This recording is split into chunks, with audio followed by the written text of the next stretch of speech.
Selamat malam bang, sebelumnya bang.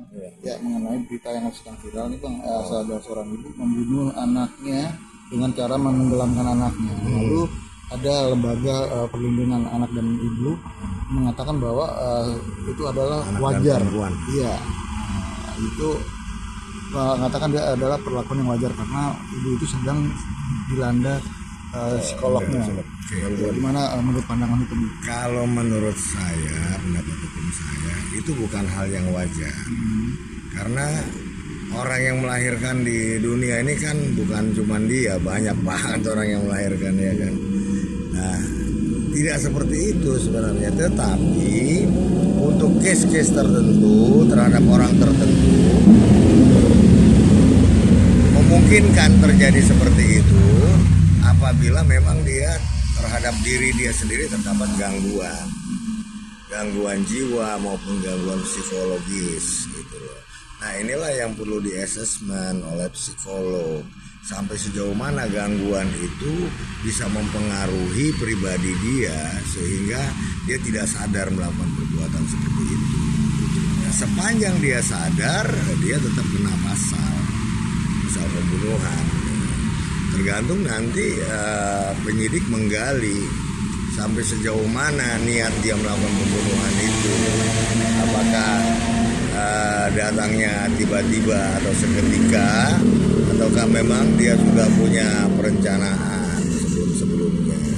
Nah, itu nanti yang akan ada perubahan, apakah kena di pasal 338 atau di 340 KUHP gitu. Ya, artinya ini kan dia dianggap oleh psikolog itu gangguan kejiwaan. Artinya saat melahirkan itu ada sesuatu hal yang kurang dari tubuhnya sehingga dia mengalami gangguan itu.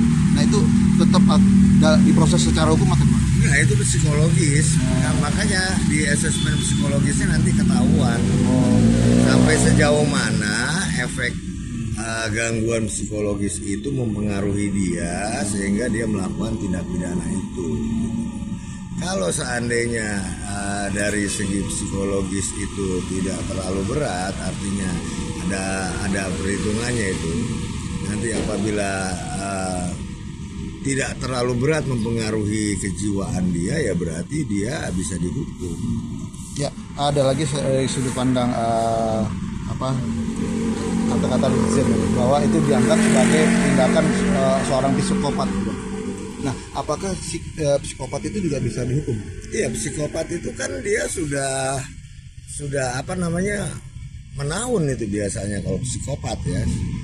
Nah, kalau psikopat kan sulit untuk dikenai hukuman karena itu gangguan kejiwaan maksudnya. Gitu. Pada saat dia melakukan suatu perbuatan itu dia tidak menyadari. Yang disebut psikopat itu kan ada daya tarik tersendiri di dalam tubuh dia itu sehingga dia tertarik untuk melakukan satu perbuatan padahal perbuatan itu sama sekali juga tidak menguntungkan dia. Pengalaman. Tapi kalau dia emang mengalami gangguan jiwa, berarti lepas dari jerat hukum. Ya, kalau dia memang hasil daripada asesmennya nanti menyatakan bahwa memang dia perbuatan yang dia lakukan itu akibat pengaruh daripada kejiwaan dia yang tidak bisa dia kontrol, dia lepas dari jerat hukum. Sepengalaman abang sebagai lawyer ya bang ya, pernah nggak menangani kasus seperti ini tapi klien atau lawan abang adalah psikopat? Saya belum pernah, tetapi ada beberapa teman saya yang pernah menangani seperti ini. Dalam hukum dijerat juga? Tidak. Selama itu bisa dibuktikan? Iya, sepanjang itu bisa dibuktikan dengan asesmen itu. Kan nanti akan diperiksa itu dari dokter kejiwaan maupun dokter psikolognya gitu. Ya, makanya dibutuhkan asesmen. Jadi dari PPATK itu mengatakan bahwa ternyata PPATK. sudah perlindungan anak ya, dan perempuan itu ternyata dalam 2 tahun terakhir itu seorang ibu atau seorang ayah juga ternyata banyak melakukan tindak kekerasan terhadap anak. Nah, sebenarnya apa yang kurang dari pemerintahan kita atau harus ada pelatihan untuk setiap itu orang? Kan bicara tentang itu berarti kita bicara soal moral, ya kan, bicara soal moral juga tidak terlepas daripada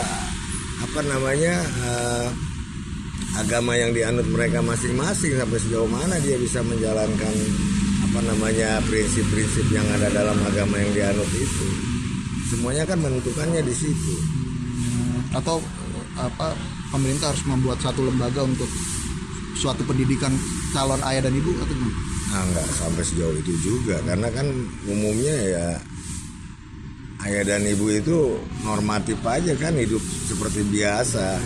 Yang paling penting itu adalah sampai sejauh mana dia itu bisa hidup beradaptasi dengan manusia lain, dengan kehidupannya sendiri, dan sampai sejauh mana dia bisa menerapkan norma-norma kehidupan yang dianggap sebagai panduan-panduan kehidupan seseorang itu kan ada ya. Artinya dengan sistem hukum di Indonesia dengan lembaga-lembaga terkait itu sudah cukup. Sudah cukup kalau menurut saya. Asesmennya juga sudah ada kan, ada badan-badan yang menangani tersendiri lah tentang itu. Nggak perlu lagi ditambah, tinggal manusianya aja masing-masing. Kan kejadian seperti ini juga kan dari 1.000 orang mungkin cuma 1, bahkan ada hal yang tidak mungkin terjadi ini kan. Bang, maaf sorry saya diulangin lagi pasalnya berapa?